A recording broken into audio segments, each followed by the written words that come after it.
কোরবানি ঈদে আর মাত্র ২ সপ্তাহ বাকি। শেষ মুহূর্তে দেশীয় পদ্ধতিতে গরু মোটাতাজাকরণে ব্যস্ত সময় পার করছেন কিশোরগঞ্জের খামারিরা।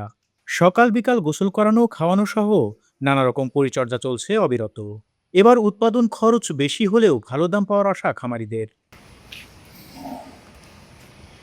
কিশোরগঞ্জ জেলায় ছোট বড় খামার রয়েছে মোট ৫৩২টি। এর মধ্যে করিমগঞ্জ উপজেলার নিয়ামতপুর ইউনিয়নে জেসি অ্যাগ্রো ফার্মে ছোট বড় মিলিয়ে প্রায় ২৫০টি গরু রয়েছে, যেখানে ১৫০টি ষাঁড় গরু কোরবানির জন্য প্রস্তুত করা হয়েছে। অগ্রিম বুকিং হয়েছে প্রায় ৮০% ষাঁড়। খামারটিতে গরু পরিচর্যার দায়িত্বে রয়েছেন ১০ থেকে ১২ জন কর্মী। প্রতি বছরের ন্যায় এই বছর আসন্ন পবিত্র ঈদুল আজহা উপলক্ষে আমরা মোটাতাজাকরণ প্রকল্পে গরু ১০০র মতো গরু আমরা তৈরি করেছি, যে গরুগুলোর মধ্যে 80% গরু বুকিং হয়ে গিয়েছে আর মাত্র 20% গরু বাকি আছে। আর আমরা আশা করছি আগামী এক সপ্তাহের মধ্যে সেগুলো বুকিং হয়ে যাবে। আমাদের গরুগুলোর চাহিদা থাকার কারণ হচ্ছে আমরা প্রাকৃতিক খামার দ্বারা এবং কি মনোরম পরিবেশে আমরা বায়োসিকিউরিটি মেনটেন করে আমাদের এই খামার পরিচালনা করে থাকি। আমরা ভুট্টার কাঁচা ঘাস এবং ভুট্টার সাইলেজ দ্বারা আমাদের গরুকে লালন পালন করে থাকি। আমাদের এই খামারে বিগত বছর কুরবানির যোগ্য গরুগুলো 100% বুকিং হয়ে গিয়েছিল। এখন আমরা যে গরুগুলো বুকিং করেছি এবারও আশা করছি 100% গরু বুকিং হয়ে যাবে। আর এখানে আপনার বুকিং এর সিস্টেমটা হচ্ছে সরাসরি কাস্টমাররা এসে চয়েস করে রেখে যাচ্ছে। আমরা ঈদের 2-3 দিন আগে থেকে তাদেরকে পৌঁছে দেবো, তাদের গন্তব্যে পৌঁছে দেবো। এবং কি অনেকে অনলাইনেও বুকিং করতেছে, সেই সিস্টেমে বুকিং করা যায়। অনলাইনে যারা বুকিং করে তাদেরকেও আমরা সেই গরুগুলো ঈদের আগে আগে তাদের কাছে পৌঁছে দিই। গরু মোটাতাজাকরণে জনস্বাস্থ্যের সাথে সম্পর্কিত কোনো ঔষধ যাতে ব্যবহার করা না হয় সে বিষয়ে খামারিদের সার্বক্ষণিক পরামর্শ দিচ্ছেন জেলা প্রাণী সম্পদ কর্মকর্তা।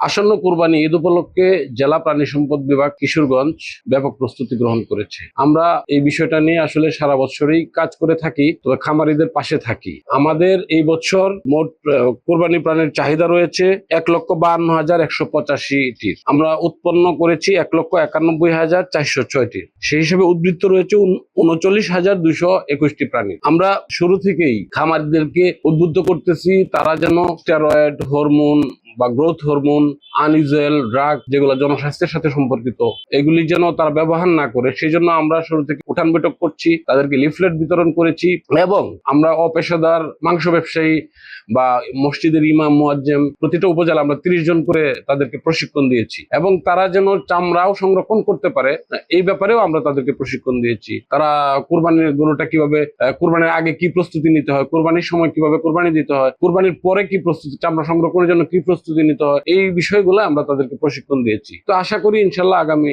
কুরবানির ঈদে আমাদের কিশোরগঞ্জে গবাদি পশুর উদ্বৃত্ত থাকবে। গরুর খামার ৩০০টি রেজিস্টার্ড গরুর খামার রয়েছে এবং ৫০২টি আমাদের নন রেজিস্টার্ড মোটাতাজাকরণ খামার রয়েছে। এবছর কিশোরগঞ্জে ১,৯১,৪০৬টি গরু কোরবানির জন্য প্রস্তুত করা হচ্ছে। বিপরীতে জেলায় চাহিদা রয়েছে ১,৫২,১৮৫টি। ফলে উদ্বৃত্ত থাকছে ৩৯,২২১টি গরু।